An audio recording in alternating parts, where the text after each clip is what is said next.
आइए आज साई वेव्स के साथ आपको लिए चलते हैं सेब की प्रूनिंग के काम को दिखाने में। किस तरह से सेब के बगीचों में इन दिनों सेब का ये काट छांट प्रूनिंग का काम किया जाता है। इसी को आगे बढ़ाते हुए ये सेब का पौधा है। इसमें बहुत सारी टहनियाँ ऐसी हैं जो एक दूसरे से लिपटी हैं। प्रूनिंग करना क्यों ज़रूरी है? प्रूनिंग करना इसलिए ज़रूरी है ताकि जो अन्य टहनियाँ हैं जिसका कोई काम नहीं है, यह आपस में टहनियाँ लिपटे रहेगी तो एक झाड़ी नुमा आकार में जो है सेब दिखेगा। उसमें ना तो ठीक से सूरज की रोशनी जा पाएगी और ना ही उसमें किसी भी प्रकार का अगर बीमारी हो तो वो उसके रोकथाम के लिए जो छिड़काव किया जाता है वो भी वहाँ तक प्रॉपर तरीके से नहीं पहुँच पाती है। इसलिए प्रूनिंग का काम किया जाता है।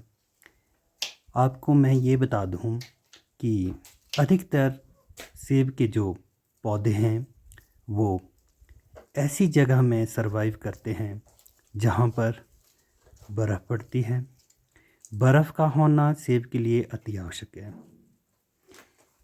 जिन इलाकों में बहुत ज़्यादा तादाद में बर्फ़ पड़ती है वहाँ पर इन दिनों जब सेब के पौधों से पत्तियाँ झड़ चुकी होती हैं और कहा जाता है कि सेब के पत्ते जब गिर जाएं तो सेब जो है सुप्त अवस्था में चला जाता है।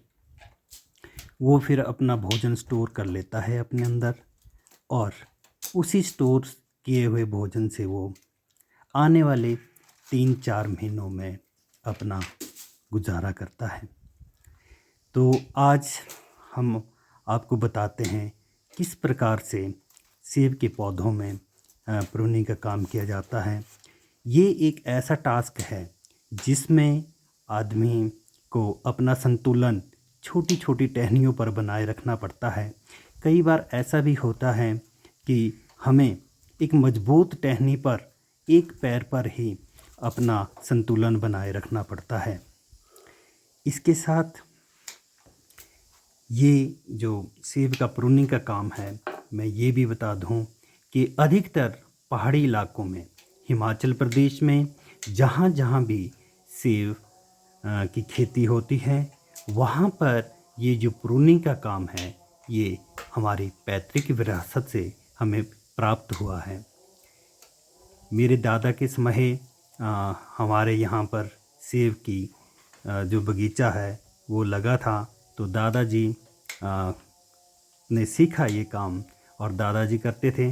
दादाजी से पिताजी ने सीखा और पिताजी के साथ सर्दी का जो टाइम होता था, हमारे भी स्कूल से छुट्टियाँ मिल जाती थी सर्दी की, तो शौकिया तौर पर मैं पिताजी कभी सेब की प्रूनिंग के टाइम थोड़ी देर के लिए विश्राम पर बैठ जाते थे तो मैं शौकिया तौर पर इस कैंची को उठा करके कोशिश करता था पिताजी से पूछ कर कौन सी टहनी रखूं, कौन सी ना रखूं। तो ऐसे ऐसे मेरा ये शौक़ इस प्रूनिंग का बढ़ता गया। इस शौक़ ने मुझे इतना लीन कर दिया है कि मैं जब भी ये सेब की प्रूनिंग का जो काम होता है वो लगभग अपना जो काम है वो मैं स्वयं करता हूँ। आजकल मैं सेब की प्रूनिंग के लिए बहुत सारे ऐसे प्रूनर है जो अच्छा काम भी करते हैं। कुछ प्रूनर ऐसे भी हैं जिनके पास पूरी जानकारी नहीं है, पूरा ज्ञान नहीं है इसके बारे में कि किस तरह से सेब की प्रूनिंग की जाती है, कौन सी टहनी रखनी है, किस तरह से रखनी है और उसकी डायरेक्शन किस दिशा में जानी है, कौन सा जो फल का बीमा है उसको किस तरह से छंटनी की जाती है। तो ये सारी चीज़ें जो है मुझे मेरे पिताजी से मुझे विरासत में मिली है। तो मैं यूँ कहूँ कि लगभग 30 से 35 साल का ये जो मेरा अनुभव है वो इस सेब की कटिंग का मुझे मेरे पूज्य पिताजी से प्राप्त हुआ है। आज वो इस दुनिया में नहीं है, लेकिन मुझे एक ऐसा उन्होंने ये आर्ट दिया है और ऐसा ये एक जो प्रूनिंग का काम मुझे सिखाया है। मैं आज अगर मैं इस काम को एक प्रोफेशन के तरीके में, एक इनकम के सोर्स के रूप में भी करूं, तो लगभग 1000 से 1200 तक जो है इसकी हमें एक दिन का मेहनताना मिल जाता है। जिसको अच्छी जानकारी हो उसकी बहुत ज़्यादा डिमांड रहती है इस प्रूनिंग के क्षेत्र में। इन दिनों बहुत सारे लोग अपने परिवार के गुजर बसर के लिए इस प्रूनिंग के काम को बखूबी निभाते हैं और मेहनत करते हैं। मुझे उम्मीद है कि आज का ये प्रूनिंग का जो प्रोसेस है ये आपने साईं वेव्स के साथ देखा। नेक्स्ट वीडियो में प्रूनिंग से रिलेटेड कुछ और भी वीडियो आपको दिखाने की कोशिश करेंगे। बने रहे साईं वेव्स के साथ। धन्यवाद। आपका दिन शुभ हो।